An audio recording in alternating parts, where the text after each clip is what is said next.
One day my parents went abroad, leaving my little sister Emily and me alone at home. It was a rainy night, and the sound of raindrops tapping against the windows created an eerie atmosphere inside the house. Our parents assured us that they would be back in a week, but for Emily and me, a week felt like an eternity. As the night progressed, the rain intensified, and the wind howled outside. Emily and I huddled in the living room, trying to distract ourselves from the ominous ambience. We decided to watch a movie to take our minds off the storm and our parents' absence. The flickering light from the television cast eerie shadows across the room, making the house seem haunted.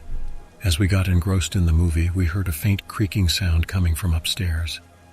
Emily clutched my arm, her eyes wide with fear. I assured her that it was just the old house settling, but deep down I couldn't shake the feeling that something was not right. Attempting to shake off the unease, we tried to continue the movie. However, the strange noises persisted, growing louder and more distinct. The sound of footsteps echoed through the hallways, as if someone were wandering aimlessly upstairs. "Maybe it's just a burglar," Emily whispered, her voice trembling. Trying to keep her calm, I decided to investigate. I grabbed a heavy flashlight from the drawer, clutching it tightly in my hand. Slowly we crept upstairs, the creaking floorboards adding to the suspense. With each step, my heart pounded louder in my chest.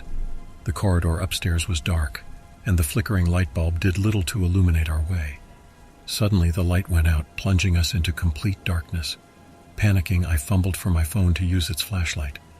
As the light illuminated the hallway, we saw a shadowy figure at the end, standing motionless. Terrified, Emily clung to me, pleading to go back downstairs, but curiosity and concern got the better of me. I cautiously approached the figure, trying to discern if it was just a trick of the shadows. As I got closer, I noticed the figure was eerily still and had an unnatural pallor. I called out, "Who's there?" but received no response. The figure remained silent and motionless. Just as I was about to turn and run, the lights flickered back on and the figure disappeared. We were alone in the hallway. Shaken, we decided to barricade ourselves in one of the bedrooms. We pushed a heavy wardrobe against the door, hoping it would keep whatever it was outside. The storm outside seemed to intensify and sync with our fear. In the dim light of the bedroom, I noticed strange symbols carved into the walls. They were symbols I had never seen before, and they seemed to emit a faint glow. The more I looked at them, the more uneasy I felt. As the night wore on, we heard eerie whispers outside the door and the occasional sounds of furniture being moved around. Our hearts raced and we clung to each other for comfort. The symbols on the wall seemed to pulse with an ominous energy. Just when we thought we couldn't bear it any longer, the storm outside began to subside, and the first rays of sunlight crept through the curtains. The whispers and sounds faded away, and the symbols on the walls lost their glow. Exhausted and terrified, we cautiously ventured out of the room, making our way downstairs. To our surprise, the house appeared ordinary, as if nothing had happened. There were no signs of the shadowy figure or the strange symbols. Relieved, we called our parents to tell them what had occurred, but they assured us it was probably just our imagination playing tricks on us due to the storm. They promised to return as soon as they could.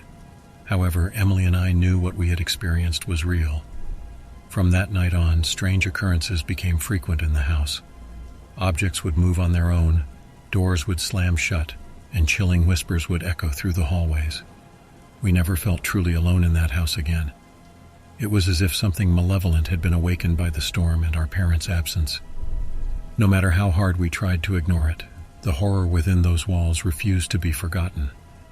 In the end, we couldn't stay in that house any longer. We moved away, leaving behind the haunted memories and the malevolent presence that lurked within. To this day, I still wonder what exactly happened on that rainy night, and if the darkness we encountered that night will ever truly leave us.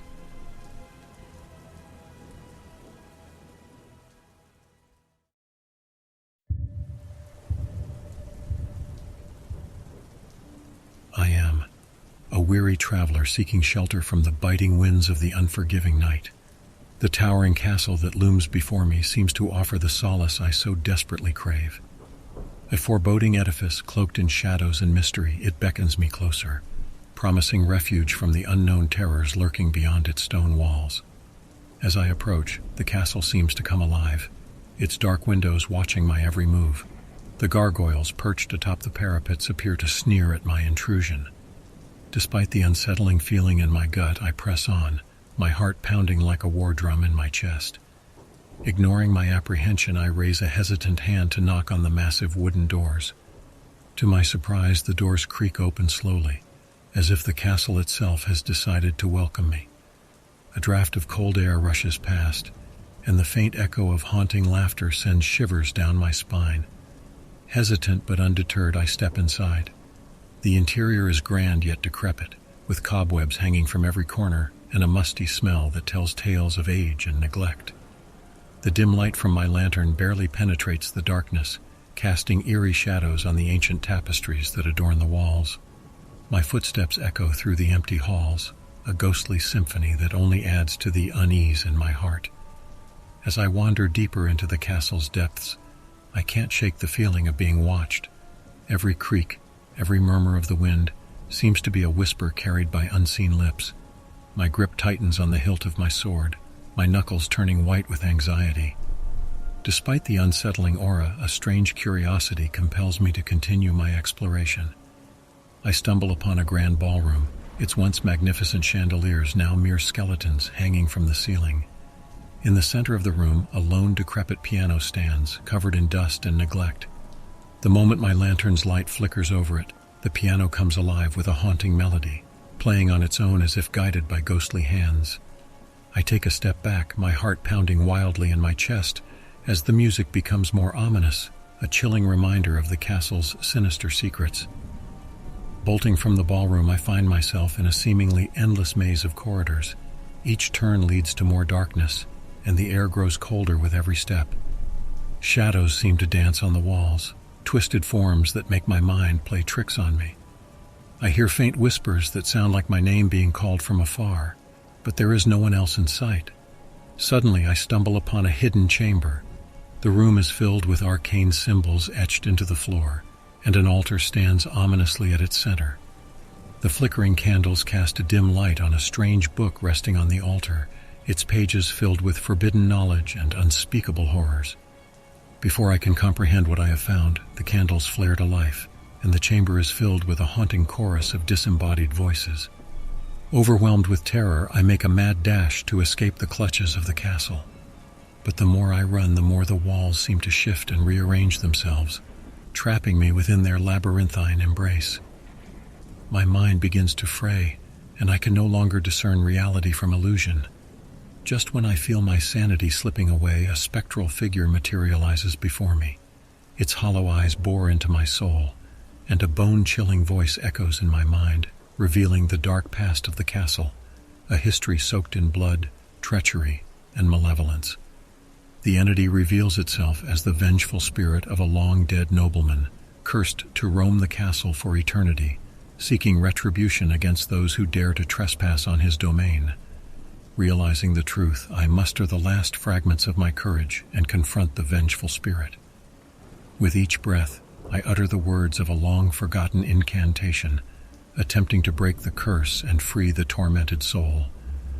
The castle trembles and the ground shakes beneath my feet, but I stand firm, determined to put an end to the malevolence that plagues this accursed place.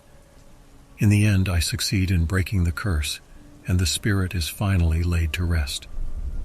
With the castle no longer haunted, the darkness dissipates, and the maze of corridors transforms into a clear path leading to the exit. As I step out of the castle, the first rays of dawn break over the horizon, banishing the night's terrors. Although shaken to my core, I feel a sense of relief and accomplishment, knowing that I have vanquished the malevolence that once plagued this cursed castle. But as I look back at the castle, I can't help but wonder if the spirits truly rest in peace. Some secrets, I fear, are meant to remain buried within the dark confines of that ominous castle, forever haunting the memories of those who dare to tread its haunted halls. And so I depart, carrying with me the weight of a tale too terrifying to share, a story that shall forever be known only as the legend of the haunted castle.